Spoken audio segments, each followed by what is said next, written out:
Let A and B be independent events with probability of A equals to 0.3 and probability of B equals to 0.4. Find these four probabilities.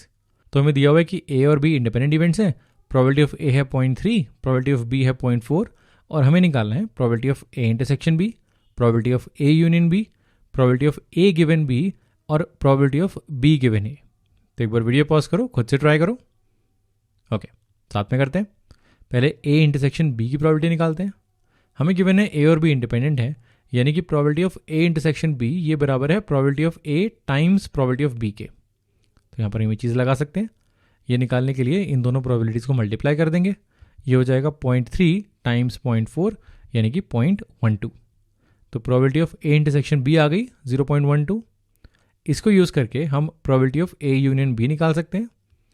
Probability of A union B ये होता है probability of A plus probability of B minus probability of A intersection B. हमें ये तीनों values पता है. A की probability है 0.3, B की है 0.4 और A इंटरसेक्शन B इसकी है 0.12.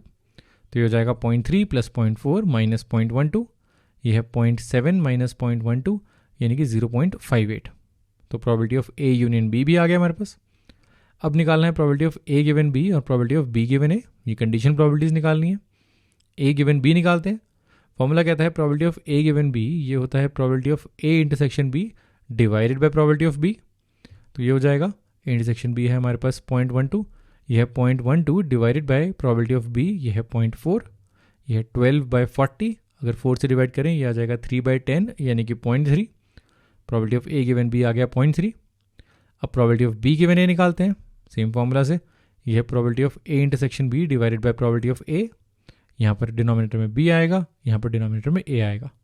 तो यहाँ पर ये हो जाएगा A इंटरसेक्शन B है 0.12 divided by probability of A है 0.3. यह है 12/30, 3 से कैंसिल करेंगे तो आ जाएगा 4/10 यानी कि 0.4. अब यहाँ रुक के देख सकते हैं probability of A given B 0.3 है और प्रोबेबिलिटी ऑफ A भी 0.3 है. यहाँ पर probability of B given A 0.4 है और प्रोबेबिलिटी ऑफ B भी 0.4 है. और यही डेफिनेशन होती है इंडिपेंडेंट इवेंट्स की. अगर A और B इंडिपेंडेंट हैं तो A हो या ना हो B की प्रोबेबिलिटी में फ़र्क नहीं पड़ेगा और B हो या ना हो A की प्रोबेबिलिटी में फ़र्क नहीं पड़ेगा.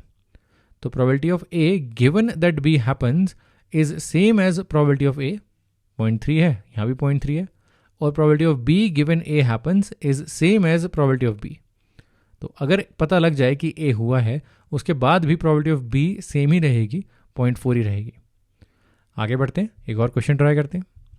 Given two independent events A and B such that probability of A is 0.3 and probability of B is 0.6, find these four probabilities. इस बार हमें A और B की probabilities 0.3 और 0.6 दी हुई है और हमें इन चार इवेंट्स की probability निकालनी है. A and B, A and not B, A और B, neither A nor B. एक बार वीडियो पॉज करो, खुद से ट्राई करो. ओके, साथ में करते हैं. अब A और B इंडिपेंडेंट इवेंट्स हैं तो पहले तो A एंड B की प्रोबेबिलिटी निकालते हैं. Probability of A intersection B निकालते हैं. ये हो जाएगी product of probability of A and probability of B यानी कि 0.3 टाइम्स 0.6 यानी कि 0.18. तो probability of A intersection B आ गया. अब probability of A and not B निकालते हैं. A एंड नॉट B का मतलब है A एंड मतलब इंटरसेक्शन, नॉट B मतलब B का कॉम्प्लीमेंट. तो probability of A intersection B complement निकालना है, B डैश निकालना है. इसके बारे में सोचते हैं. A का इंटरसेक्शन ले रहे हैं एवरीथिंग दैट्स नॉट B से, B के बाहर से, यानी कि हम वो एरिया ले रहे हैं A में जो B में नहीं है, A और B के इंटरसेक्शन में नहीं है. ये हो जाएगा प्रोबेबिलिटी ऑफ A माइनस जो भी चीज़ कॉमन है, A इंटरसेक्शन B कॉमन है.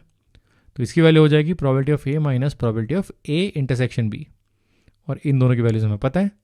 A की प्रोबेबिलिटी है 0.3, A इंटरसेक्शन B है 0.18. ये है 0.3 माइनस 0.18, ये हो जाएगा 0.12. अब निकालते हैं A और B. A और B मतलब A यूनियन B. हमें A पता है, B पता है, A इंटरसेक्शन B पता है, तो A यूनियन B भी आ जाएगा. यह है probability of A plus probability of B minus probability of A intersection B. Values डालते हैं.